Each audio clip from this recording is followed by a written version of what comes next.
it took to build this house, there was no shortage of money.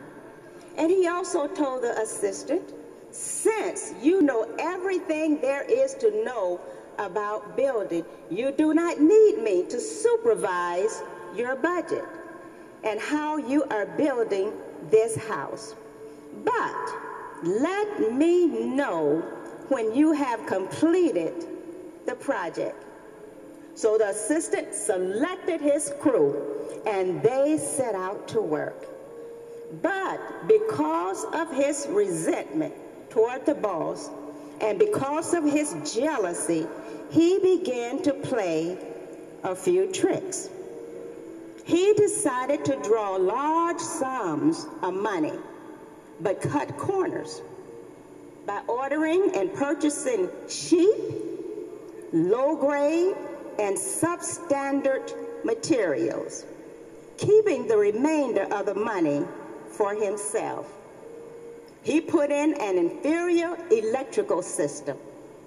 He used rusty galvanized pipes for the plumbing rather than shiny new copper.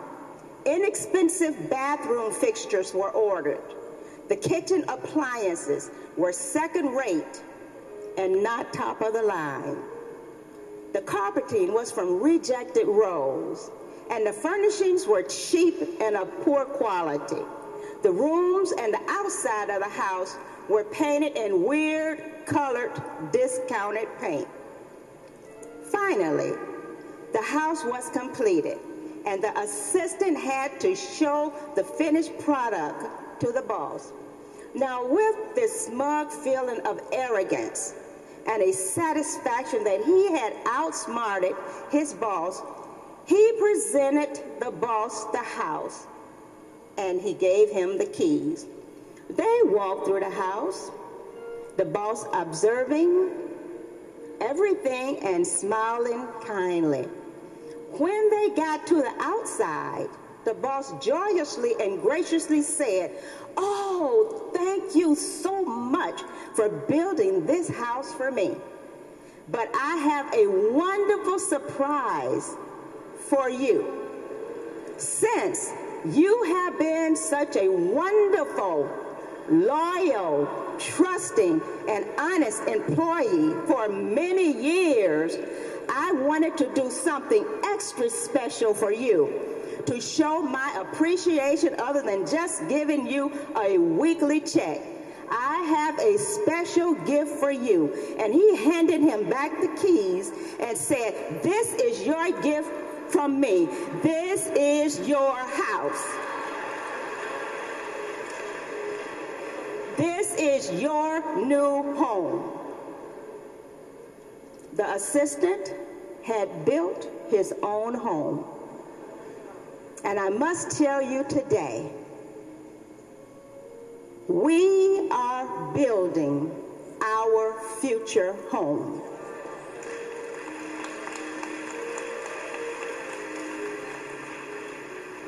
You've heard about this very wealthy lady who lived a life of complete luxury down on earth. She died.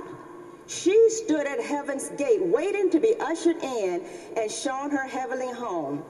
It was a small, very basic mansion located in the midst of other tiny, simple, and plain homes. And she was offended. She was upset. She objected. She was angry. "This can't be my home," she said. "Oh, no, no, no, no, no." She wanted to know why her home was so plain and drab when she had lived in a palace on earth in the midst of other luxurious, comfortable, and spacious homes. She said, "Must I now dwell eternally in this small house?" "Well," she was told by the conductor, "this is the house that has been prepared for you." And she looked across the street and she said, "Well, whose house is that over there?" And he said, "Whose? That one over there? That belongs to your gardener." "What? My gardener?" she said. "How is it that my gardener has a mansion so much bigger and better than mine? He worked for me." And the reply was, "We built this house out of the materials that you sent to us while you were on this earth. Now, we could have built a palace for you just like the one over there had you sent us the same type of materials with which to build it, like your gardener did. But the mansions up here are prepared from the materials that are set up by each person. We do not choose the materials. You choose the materials by your earthly faithfulness and contributions. Can you imagine that? But I would like to say to each of you, our time on this earth is very short. James 4:14 asked a question, what is your life? James answers his own question by answering, even a vapor that appeareth for a little time and then it vanishes away. This life is a condition through which we must pass that we may prepare for another life. And according to Galatians 6:7-9, our lifetime is our seed time for planting, for witnessing, for laboring for the harvest of souls, and using every opportunity to do good. And this is the perfect time for us to build the mansion that we are going to occupy in our eternal life. What the future has in store for each of you depends largely on what you place in store for the future. Everyone has to live in the house that they build. Make sure that you build a good and solid foundation. Jesus is the foundation. His sacrifice on Calvary, his resurrection, provide a foundation of grace and forgiveness. You are constructing your home now.